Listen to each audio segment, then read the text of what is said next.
is up, YouTube? Stonebraker does stuff out here on a sunny, you guys can see the sun, right? Yeah, really sunny, but still chilly Saturday, February 1st, 2025.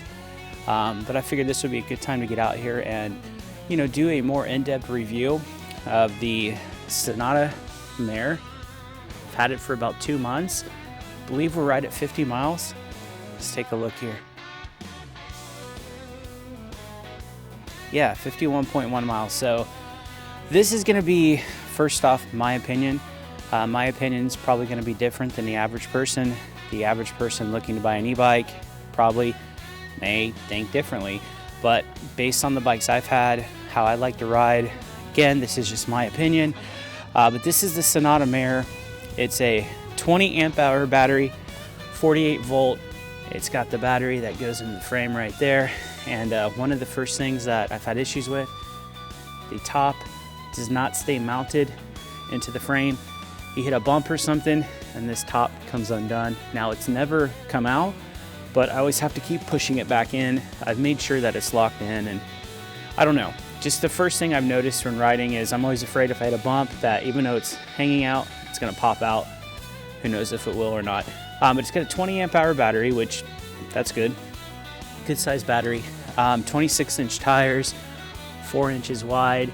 No issues with the tires. I've already talked about how I like these. So those are 180 millimeter rotors on the front, and then of course also on the back. You know, brakes seem okay, just normal, you know, what you would expect on an e-bike like this. It does come with a pretty nice rack. Again, no issues with that. I believe it can hold up to 55 pounds. It's got the brake light with the turn signals. Everything works fine with that, no issues.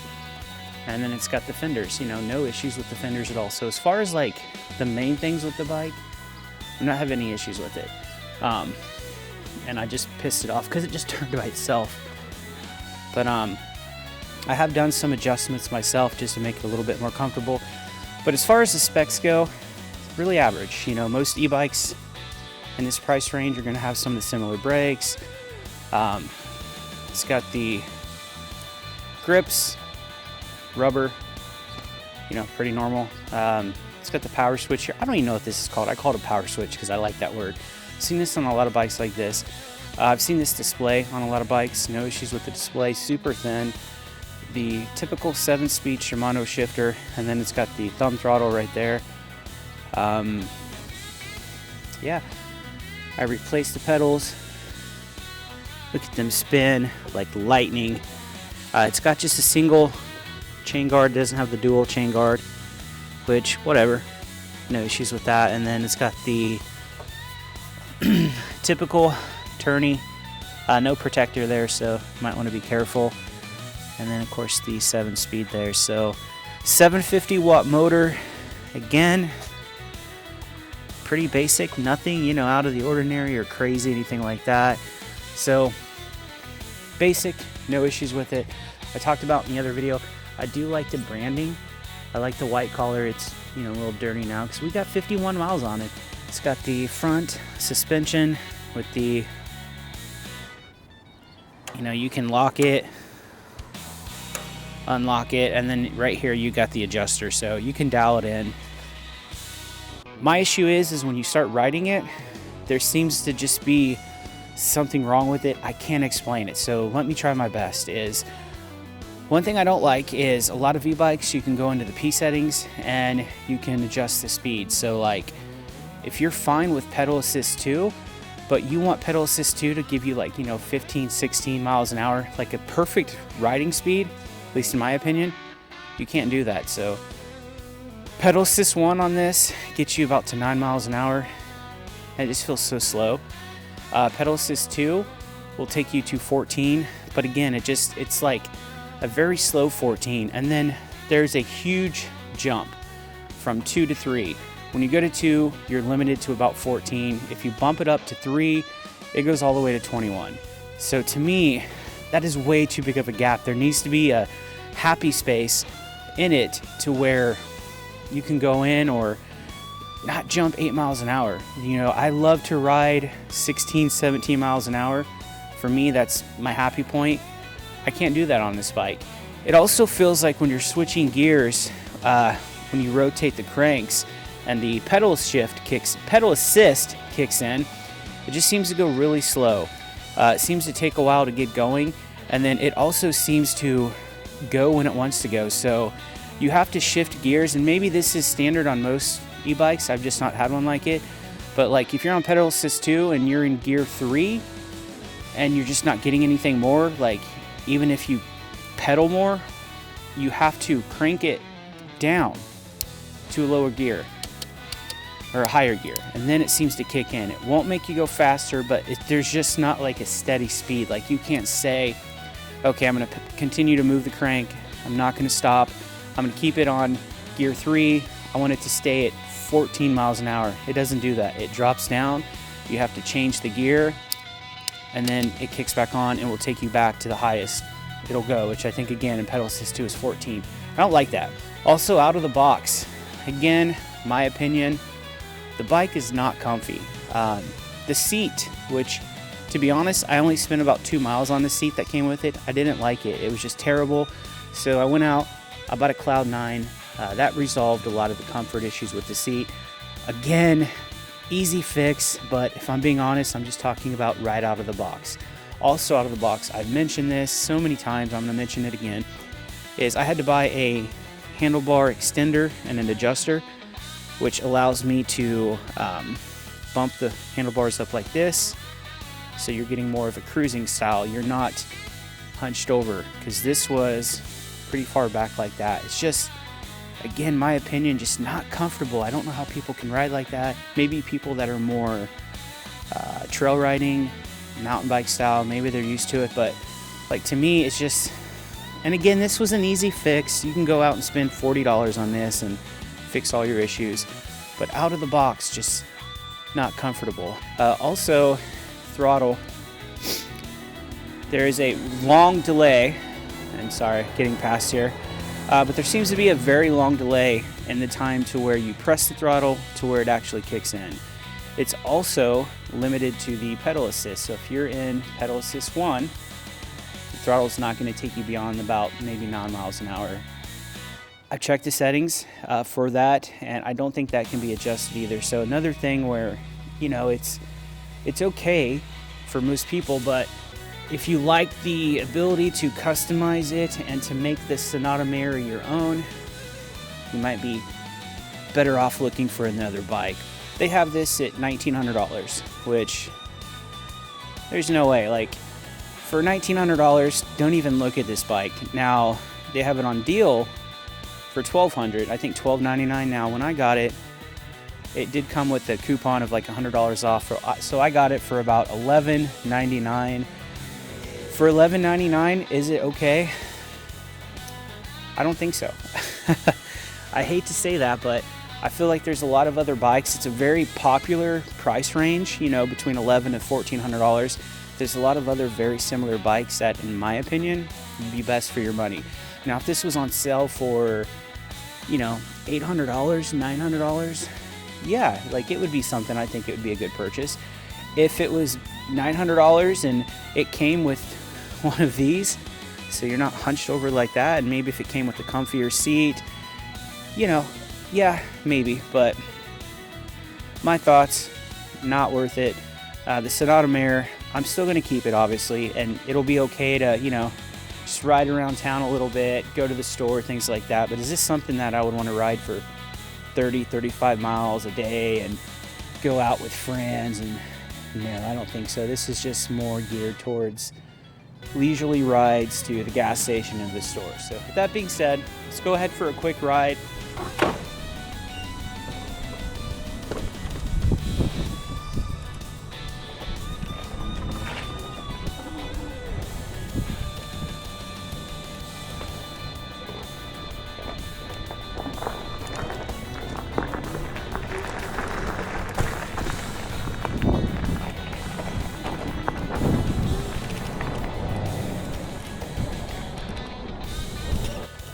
All right, so with all that being said, just a quick little review about it, you know, 50-mile review for the Senada Mayor. just to summarize, 20 amp hour battery, 48 volts. It has 180 millimeter rotors, 26 by 4 inch fat tires. Knobby, but they're not too knobby. Good for off-road, things like that. It's got a cadence sensor. Cadence sensor basically means you move the pedal, it's gonna go. Some of the basics with it. 750 watt motor, I think it peaks at 1,000. And then of course, you know, we talked about the issues that I do not like with the bike. So we're gonna try to see if we can maybe explain some of those issues on the ride right here. So I'm on pedal assist 2.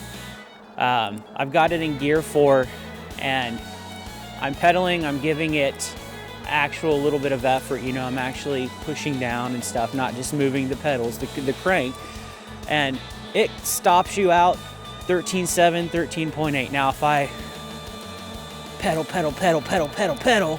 you know, 14.2, but just giving it a little bit of effort, you're gonna be there at about the 13.8. So an example is like right now, I'm still giving it the same effort, but it's gone down to 12.9. I'm not pedaling less, I'm not doing anything different. See, still pedaling now, I'm at 10.6, and now, oh, it's gonna kick in and it decides to take me back up to 14.2. I wish there was just a solid point to where I keep my cadence the same pedal motion, I don't stop, and it doesn't just drop me and then bump me back up. So I noticed that a lot on pedal assist 2 because that's mostly what I ride in. And then gear 4, let's go to gear 5. So I bumped it to gear 5. I'm pedaling just as hard, and it's dropped me down to 13.4. Now it's gonna bump me back up. All right, so it didn't bump me up all the way, but I changed gears and absolutely nothing changed with my riding style, but I'm going about a mile per hour less. So now if I drop it down, back to gear 4, I don't know if you can hear the motor kick in, same cadence. Now I'm back to 13.8, 14. Drop it down to gear 3, and it keeps me there. So yeah, I don't know if that's normal on a lot of bikes, but I just don't like it. I want to keep it in a gear. I want to keep my motion the same. I want to stay at the same speed. That is just my personal opinion.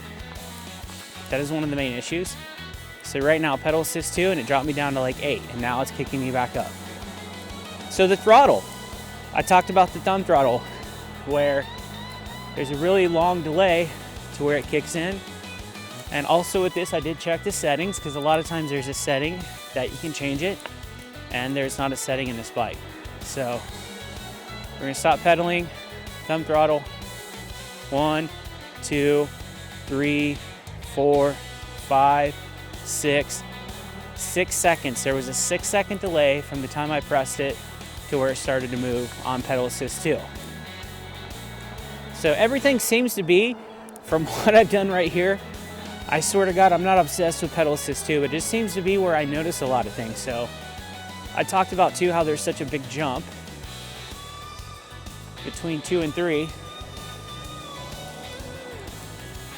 And let me show you that. So pedal assist 2, about the highest you're gonna go is 13.8, maybe right under 14 if you're lucky. So let me get to that speed. Okay, so right around 14, pedal assist 2. Now let's bump it up. I'm not changing how I'm riding, watch this.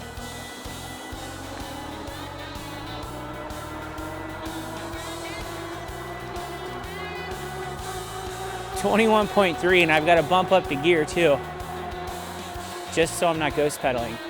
So that is a big jump between about 13.8 to 14 to 21.3, 21.4.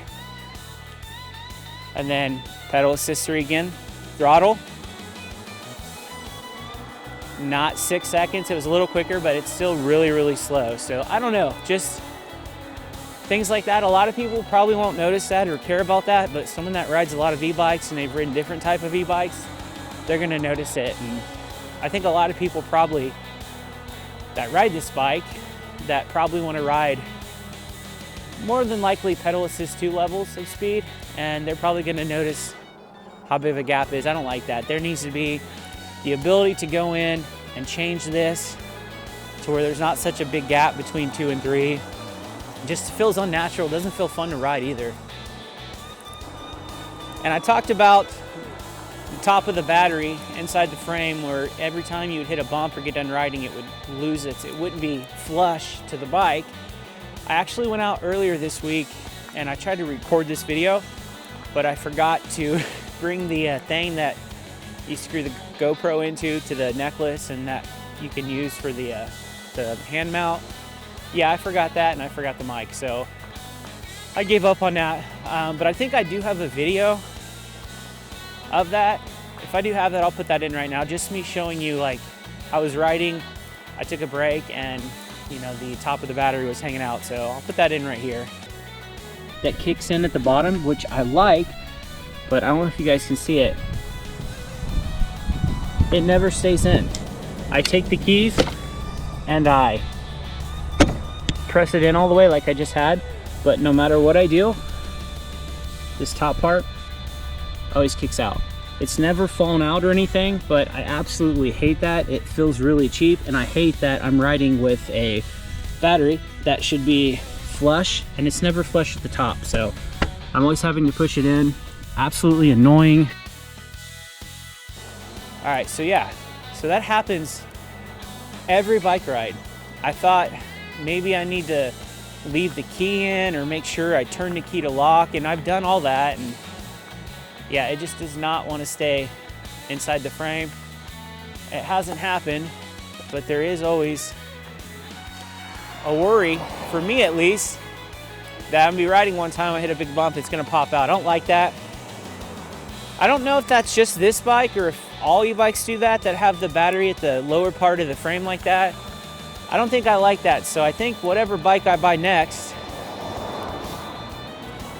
I'm hoping I can get one that has the battery at the top of the frame, so that way I don't have to even worry about that.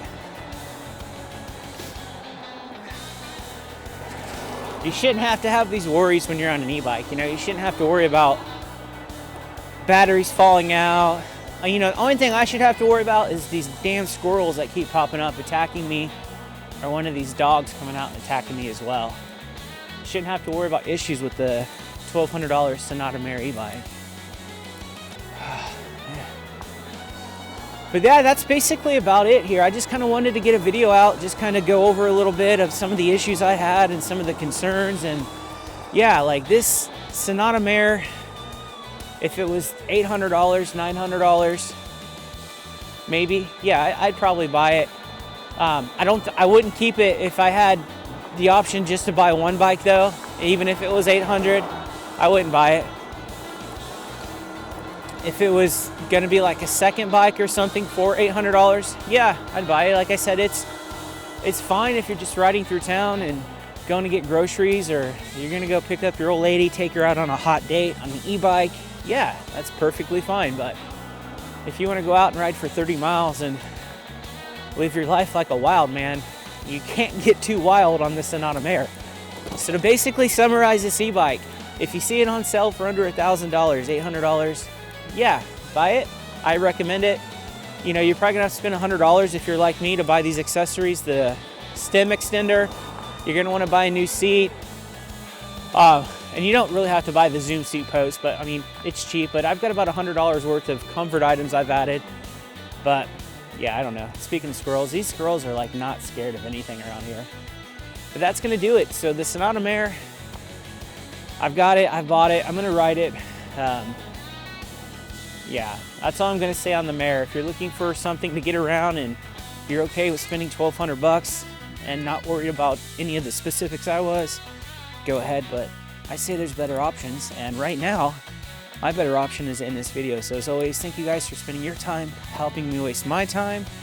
I am going to get prepared to watch the Royal Rumble, and I will see you in the next one.